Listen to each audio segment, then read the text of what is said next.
Stop trying to be the perfect parent and start trying to be a better kid. It sounds counterintuitive, doesn't it?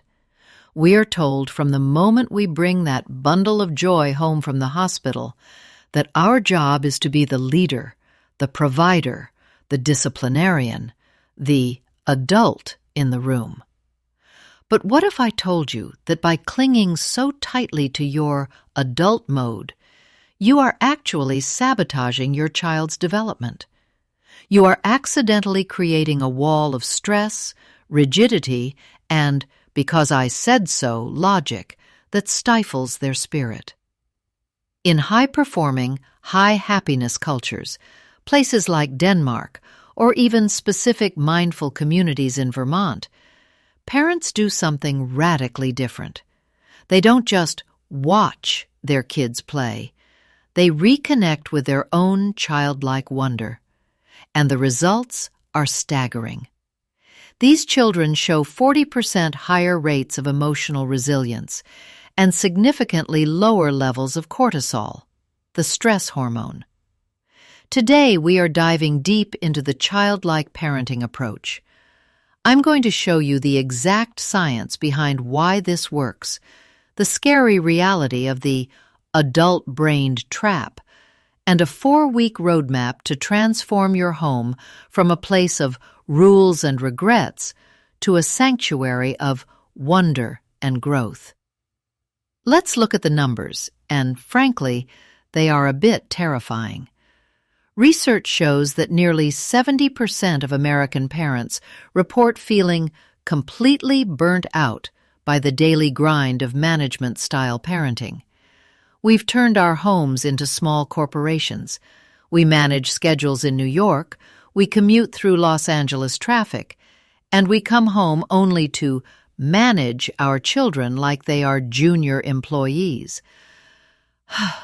Only about 12% of parents realize that this constant executive mode leads to a phenomenon called relational thinning. This is where the bond becomes about tasks, homework, baths, chores, rather than connection. Have you ever been in this situation? It's a Saturday morning in a suburban home outside of Chicago. Your toddler is covered in flour because they tried to help make pancakes while you were checking an email. Your immediate adult-brained response? Look at this mess. Why can't you just wait for me? Now I have to spend 20 minutes cleaning this up. The result? The child feels like a burden. Their curiosity is shamed, and the mess becomes a source of conflict rather than a memory. Or how about situation 2? Your teenager comes home from a high school in Seattle looking defeated. They failed a chemistry quiz. Your adult mode kicks in. Well, did you study the flashcards like I told you? This is going to affect your GPA for college. Result? They stop coming to you with their failures because they know they'll get a lecture instead of a listener. Situation 3. You're at a park in Austin. Your child wants to climb a tree that looks a little too high. You say, "Get down. You'll ruin your clothes and hurt yourself." Result? You've just taught them that the world is a dangerous place and that their physical intuition shouldn't be trusted. If these scenarios sound familiar, you are not alone. 85% of parents fall into these traps daily.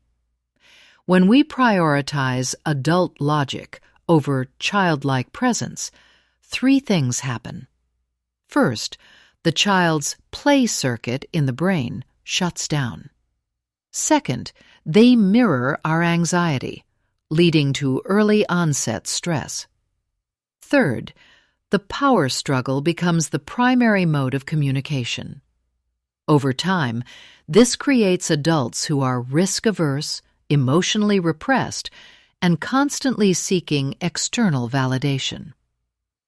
A 20-year study from the University of Minnesota found that children raised in high-rigidity households had a 35% lower score in creative problem solving by age 25. This is why this shift is so critical. We are currently in the golden window of neuroplasticity. For a child, every interaction is literally wiring their brain. When you choose a childlike approach, you are telling their nervous system that it is safe to explore, safe to fail, and safe to be joyful.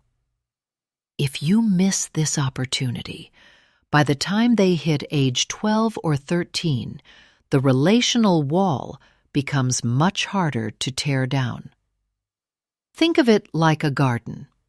If you only ever walk through your garden to pull weeds and check the fence, you never actually enjoy the flowers, and eventually you stop caring about the garden altogether. This doesn't just affect their childhood. It impacts their future career, their future marriages, and their mental health. Research from the Gottman Institute shows that children who have play-first parents are 50% more likely to have stable, long-term relationships in adulthood. Why? Because they learn that conflict can be resolved with humor and curiosity rather than control. So, what is the exclusive solution? In the most successful developmental circles, we call it the wonder method, or childlike presence, CP. It's based on the relational play theory by Dr. Stuart Brown. The goal isn't to be childish, meaning immature or irresponsible. It's to be childlike, reclaiming curiosity, imagination, and presence. It has 3 core principles. 1. Curiosity over correction. 2. Play over power. 3. Presence over productivity. Unlike the management method, which focuses on stop that, fix that, and hurry up, the childlike approach focuses on I wonder why. Let's try this, and I'm right here. For example, when Group A, the managers, sees a child jumping in a puddle, they say, "Stop, you're getting your shoes wet." The child thinks, I am doing something wrong. When Group B, the childlike parents, sees the puddle, they say, "Whoa, look at the ripples. I wonder if a bigger jump makes a bigger splash." The child thinks, my parent is my partner in discovery. This works because of 2 primary mechanisms. First, the oxytocin bridge. When you engage in play or shared wonder, your brain and your child's brain sync up. This biological mirroring lowers cortisol instantly. Second, the autonomy shift. By being childlike, you stop being a boss and start being a guide. This allows the child to develop internal motivation rather than just obeying out of fear. In places like Finland, metsä, or forest schooling, is the norm.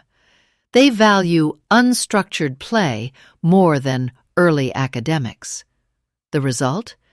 They consistently rank number 1 in the world for child happiness, and, ironically, they have some of the highest literacy rates. They prioritize the joy of discovery over the pressure of performance. Let's look at the hard science.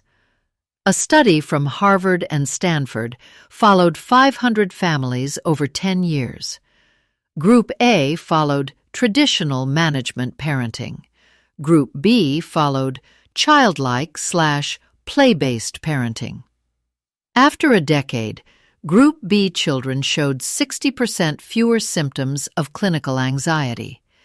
They had higher executive function, meaning they could actually plan and focus better because their brains weren't stuck in survival mode from constant adult criticism. Dr. Peter Gray, a leading psychologist and author of Free to Learn, states, "Children are biologically designed to educate themselves through play and exploration. When we interfere with adult mode rigidity, we disrupt the most powerful learning machine in the known universe." This is a pattern confirmed by over 200 independent studies. Even in corporate America, CEOs from top tech firms in Silicon Valley often cite a playful childhood as the source of their innovation. Take the story of Sarah, a high-powered attorney in Boston. She was the management mom. Her 8-year-old son was starting to withdraw, showing signs of school refusal. Sarah shifted to the childlike approach. She started micro-adventures, spending 15 minutes a day doing exactly what her son wanted to do, with no adult rules. Within 3 months, his school anxiety vanished. Sarah said, "Before, I was his warden. Now I'm his favorite person to explore with.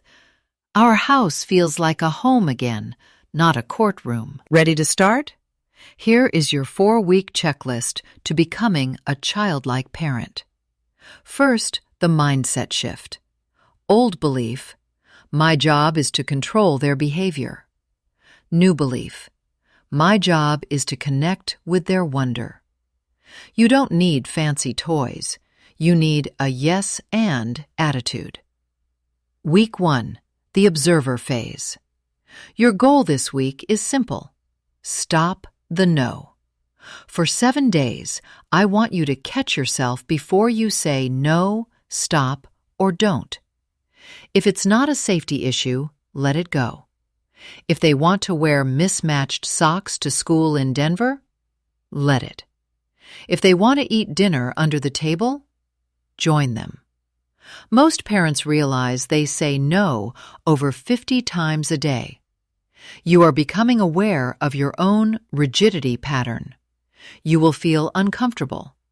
You might feel like you're losing control. That feeling is your adult mode dying. Let it. Your mantra: is this a safety issue or just an adult preference? Week 2, the language of play. Week 3, shared wonder. This week, you enter their world. For 20 minutes a day, do a floor time reset. No phones, no adult suggestions. If they are playing with dirt, you get your hands in the dirt. If they are coloring outside the lines, you color outside the lines too. This teaches them that their interests have value. You are validating their reality. You'll see them start to initiate spontaneous sharing. They'll tell you things they'd never tell the management mom. Your mantra: their world is the most interesting place to be. Week 4, empowered autonomy. Integrating this into daily life. In the morning, instead of "hurry up and get dressed," try, "I wonder who can put their shoes on the fastest using only one hand." In the evening, instead of "how was your day?" which gets a "fine," try, "what was the funniest thing you saw today?" Or, "if we could turn the bathtub into a pirate ship, what would we name it?" Remember, the adult mode is a trap that leads to burnout and disconnect. But the childlike approach is a path to a happier, more confident, and more resilient child. It's been proven by science, tested in the happiest cultures on Earth, and it's waiting for you to try it. To recap your 4-week journey: Week 1, observe and reduce the no. Week 2, use the I wonder formula to bridge the gap. Week 3, dive into their world with 20 minutes of floor time.